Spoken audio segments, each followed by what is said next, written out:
which group of psychologists made assessments at what time, and are still people have actionable complaints. I leave that to the lawyers. That's not for me to discuss. That's for the lawyers to discuss. But nonetheless, we had identified this group of people that didn't have full licenses, and we wanted an explanation from the department.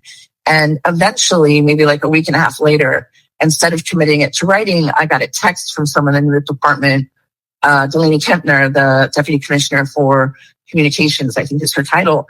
I got a text from her with a link to all the exemptions under the Department of Education saying, we're exempt because of this first sentence and this first exemption.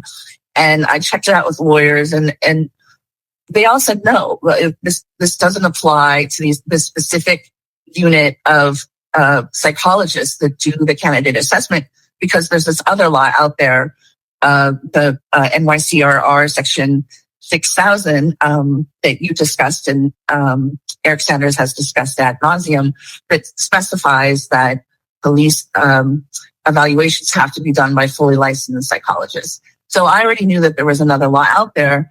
And look, anyone that's done any kind of advocacy or work in politics in New York State knows that laws are not unchecked, that they're just not passed in Albany without being cross-referenced to make sure that they're not in conflict with other laws.